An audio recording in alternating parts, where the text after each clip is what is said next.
What's up, everybody? Fall has arrived in South Carolina, at least for today. It's freezing here in Greenville. Not too long ago, I did a video explaining why it's kind of a waste of money to purchase cold air intakes for the VQ37, specifically the Infinity Q50.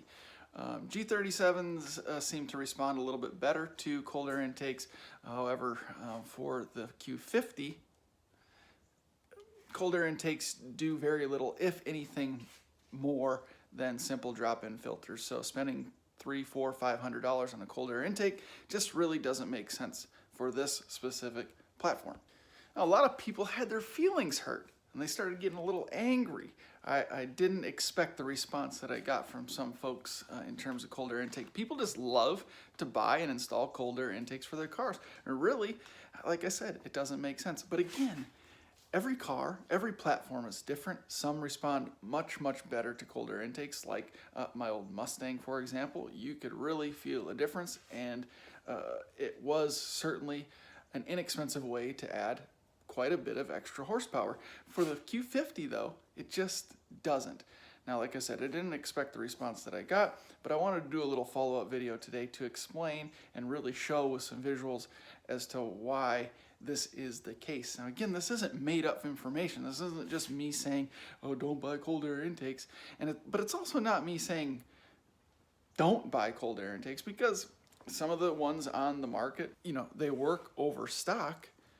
But my point is that you can spend $50 or $100 on some nice dry drop-in filters and get the same results as you would if you spent $400 or $500 on a set of cold air intakes. Cold air intakes.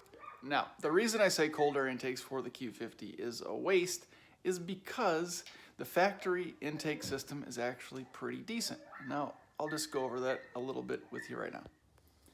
Now, this shield here is where the magic happens for the factory setup. I'll pop these clips here, take this off, and we'll look at it a little closer. So, as you can see right here,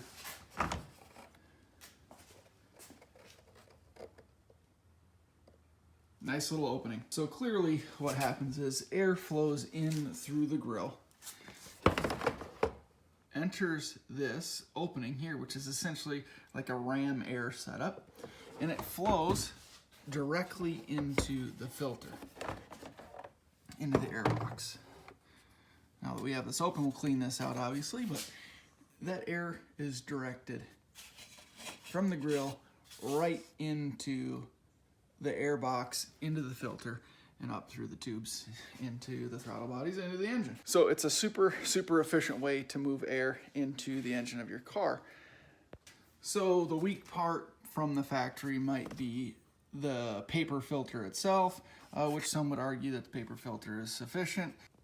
But I have these AFE dry drop-in filters installed, and with the tune, test pipes and catback exhaust, was able to make 133 horsepower to the wheels on a 95-degree day. So, we're likely up over 335 to the wheels with just these drop-in filters.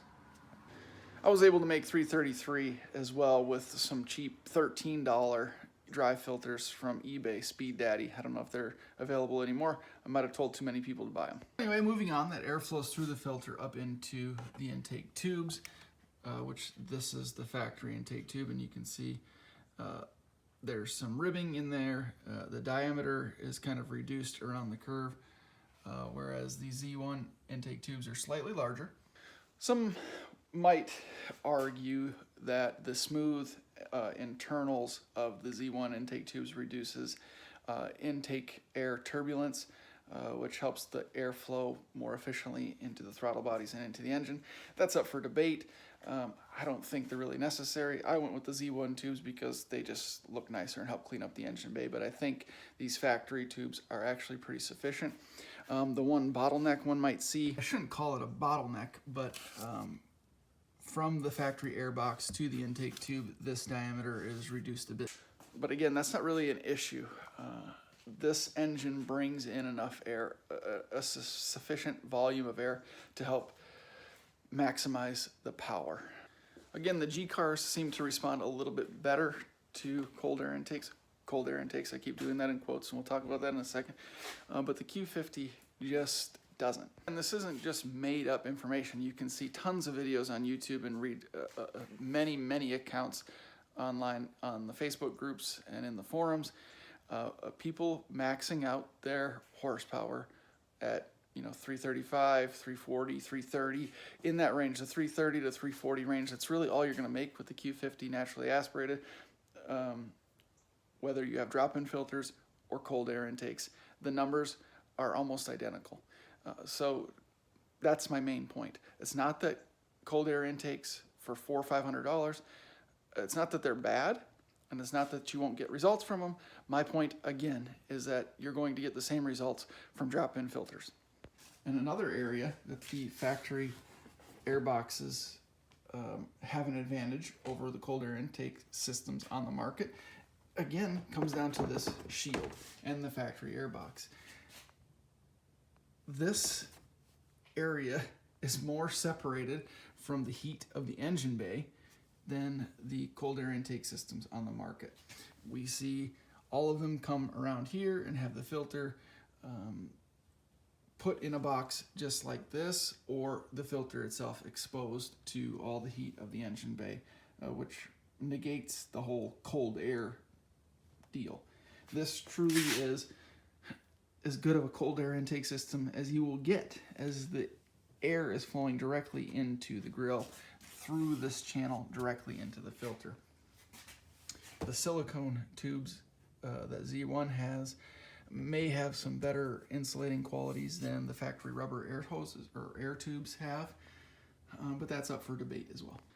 Now, there's some folks out there producing some 3-inch intake tubes that come all the way down and end up being located right in here, which is a little close to the ground. And if you're not concerned about sucking up water, it's a pretty good location in terms of bringing in cool air. It's certainly away from the heat of the engine bay, but we've seen dyno results, and they again are no better than the results from just simply putting in dry drop-in filters, and I think they're in that $500, $550 range as well. So certainly they look cool. They make the engine bay look good. Some people buy cold air intakes for the sound that they make. I don't get it. Now, I'll say it again for the last time, I hope, but I'm not against cold air intakes per se. My point is that cold air intakes are not necessary to maximize the horsepower output of the Infiniti Q50 3.7. I did not anticipate the number of people that would be upset by me saying this. People thinking that I don't know what I'm talking about. All I have to say is, again, these are not made up numbers. We see it over and over, and I proved it myself with my own car. Drop-in filters, cheap ones and expensive ones, you still can make the same amount of horsepower and the same amount of torque as you would if you spent $500 on a set of Takeda, cold air intakes from wherever. Buy them if you want. Like I said, they look nice. Definitely agree with that. But just know that you're going to spend $400 or $500. Hey, if you can find a good set for a good deal for a couple $100, go for it. I probably would even jump on them as well. But the fact remains is that you're not going to make any more power than me or anyone else that just simply spent, $50 or $100 on some drop-in filters. It was definitely not my intention to tell anybody that they were doing anything wrong by any means. I was just simply advising some folks that were in the market for cold air intakes that there may be some alternatives. There is some viable alternatives that are going to allow you to make just as much power without spending as much money.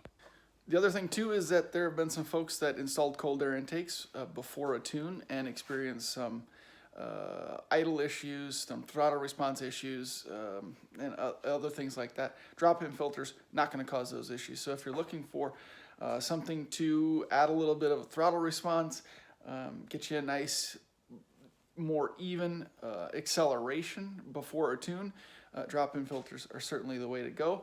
And once you're ready for a tune and you have your exhaust work done and you get up on the dyno, the drop-in filters are going to be sufficient. So again, that's something that's been proven. You can look at my dyno videos. You can go on YouTube and check out other dyno videos as well. Take a look at the Facebook groups, the Q50 forums, and you'll see pretty consistent results comparing cars with drop-in filters and those with cold air intakes. But thanks for watching, guys. If you have any questions, leave them in the comment section below. I'll definitely get to all of them. If you want some additional information or whatever the case may be, let me know. I'll help you out as best as I can. Like always, appreciate you watching. See you in the next one.